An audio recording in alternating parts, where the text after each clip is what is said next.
What's going on, everybody? Tim from Tierfon Orbital. I am going to take a liberty today and go over a hilt that is one of my personal hilts. I've just have not had the time to do a video for this particular hilt. However, a lot of people have been asking how I installed some of the components in this hilt. People were curious about the chassis as well. So I do want to go over a little bit in detail the install.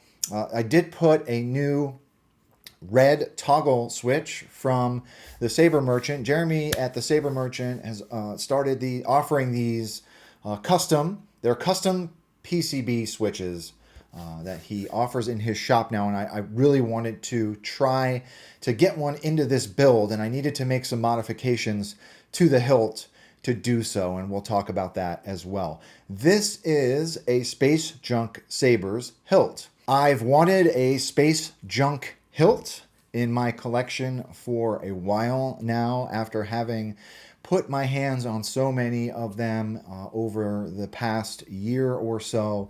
I've just really wanted one of my own, and it just so happens that the stars aligned, and I was very, very generously gifted a hilt by Nevin at Space Junk Sabers. So I really, really love the look of this hilt. There's a funny story behind this hilt. It was sent to me by Nevin a long time ago. I think it was almost the end of last year. It was sent to me, and it was supposed to be a surprise, so I left it in the box. I was going to do like an unboxing, and it just never got around to it. So I opened it recently, like a couple of months ago, when I made posts about it. And yeah, it's a great hilt. It's super unique in typical Space Junk fashion, right? I particularly love the emitter on this hilt, and we'll talk about that when we do an up and close. But yeah, I'm just super grateful that I get to have one of these hilts in my collection. I've wanted one for a while, like I said. So yeah, wanted to make this mine, wanted to make it a hilt unique to me. So I did make some modifications, as I said, to the external switches in this hilt. And I, of course, put a Tierfon Orbital chassis with NeoPixels all over it in the hilt as well. I'm not going to come into Fusion to talk about this chassis because, for whatever reason, I cannot view the chassis in Fusion. It's throwing an error. So the majority of this chassis was designed in Shaper. I still haven't figured out how to mirror my iPad to my Windows PC yet to do Shaper walkthroughs from my iPad Pro. But yeah, so we can't come into Fusion and look at the chassis, but we'll do like a little bit of an up close right now, actually. So let's come up top and take a look at this hilt. So here it is. This is the OttoBock scrap from Space Junk Sabers. Initially, I had no idea what that meant. I didn't know what OttoBock was. But when I opened this hilt, the first thing that I noticed was this emitter. This emitter is super, super unique. I've never seen anything like this on any other hilts. I could not, for the life of me, source where this emitter came from. Turns out, if you look very, very closely, there is something laser etched into the side of this emitter section, and it is OttoBock. OttoBock makes prosthetics. They make prosthetic legs and arms. So this is a titanium ball joint from a prosthetic leg, which I thought was absolutely super unique, really, really cool. So I love that about this hilt, right? I say time and time again, I really appreciate one-off hilts. I really, really love seeing stuff like this, right? So really, really unique emitter first off, right? Around the back, I can recognize where this shroud came from. This is probably a fallen shroud that's been flipped, which is another great aesthetic choice.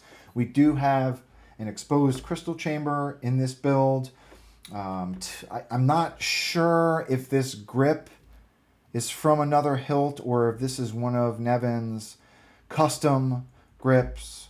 Some of the other parts, I'm just not sure where they come from. So this midsection, I know that comes from a fallen as well. Pretty sure, right? Really, really nice brass pommel. And that's it, right? So the first thing that you'll notice is this red toggle. So the Saber Merchant offers these as they're essentially a three-way switch, right? So you've got two action. You've got left and right, and there's also a pressing action. So you could, if you wanted to, you could wire this up as a three switch setup and do some cool stuff with Proffie that way. I chose to keep it two switches, so left and right activates the hilt, and press is my aux. Initially, I think Nevin's intention was to have switches in this control box. There are two holes that would be perfect for brass hat tacks. When I saw this switch from Jeremy, I said, I need that. I need to put that in this build. So I needed to make some modifications to the inside of the hilt to do that. Luckily, the post for this switch was just long enough to stick out of the body of the hilt, but I did need to pop a little bit of a larger hole for that switch. I also needed to incorporate a notch in my chassis because the PCB for this switch is a little bit, maybe a half inch. It's pretty big PCB. So I needed to allow, I needed to make space for that so I could slide my chassis in. But a really, really cool switch solution, honestly. I think that we've been looking, a lot of us have been looking for these for a while now. One of my original installs, or one of my original builds, the Rev speeder build, I incorporate a latching rotating switch, but I make it, right? Essentially, it's just a 3D printed part. But this being aluminum, you can weather it. It just looks a lot nicer, in my opinion. So I might start incorporating those into my Koran speeder builds. There is a lens for an LED here. There is a green LED in that holder, and that's it, right? So let's talk about the chassis. Here is the chassis, static chassis. So I don't know if you can see this on camera, but just, an unnecessary amount of greeblies along each side of the chassis. I did put my NeoPixel vents along each side. There are 20 NeoPixel strips along each side. Tilted Proffie board, setup, kill switch.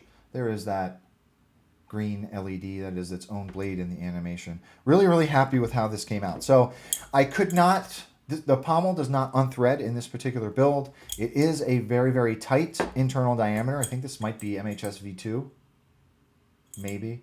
Little bit thicker. But I chose to go with a 24 millimeter fully enclosed speaker in this one. Right? I also added a decorative ring here as well. I put this in my personal Corcus. I do that because I don't like unthreading long grips. I also just thought that it looked like a cool decorative choice, honestly. And that's it. It's not functional in any way.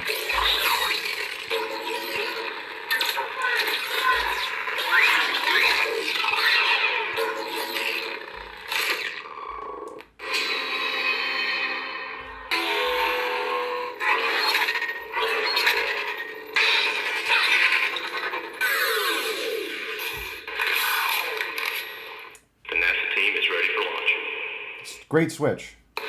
Nice action on that switch. All right, let's come down to the bottom. Okay, so who doesn't love an exposed crystal chamber, right? I certainly do. Cloud. So this being my personal hilt, I've got a bunch of different fonts on here. Let's put a blade in it and check out some of these blade styles. All right, 7/8 inch blade, my favorite. Really handy knurled blade retention screw back there. Long blade, man. I gotta be careful. Lord Vader.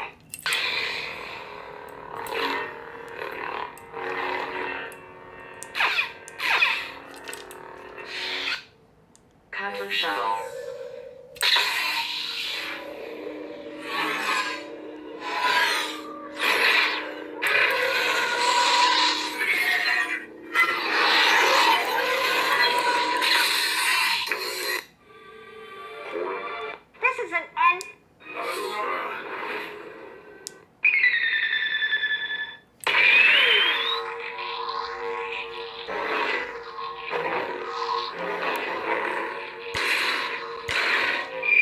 One more. Now this is pod racing.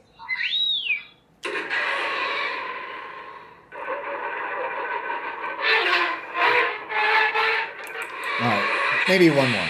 My name is Toby, and I'm a Jedi!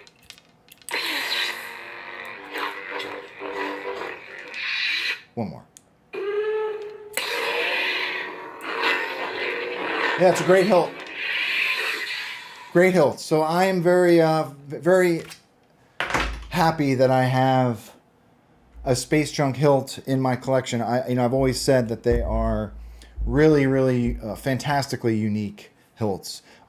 Just the idea that you've got a one-of-a-kind item has always been interesting to me. So I'm very, very grateful to have one in my collection. This was a very fun install. I'm a fan. I'm a fan of these switches. I am. I want to try and incorporate those into more builds, but they are really, really unique. Good action on them. They feel sturdy because of that. I mean, this is machined aluminum, so you can weather it. You can remove the anodization on it. You can paint it. It does come off. So yeah. So anyhow, to the viewers, thank you for watching. If anyone has any questions about this particular build, please do not be a stranger. And that's all I got, folks. Thank you for listening to me talk about one of my hilts for almost 15 minutes straight. So thanks for your support, everybody. May the force be with you always. Have a good one.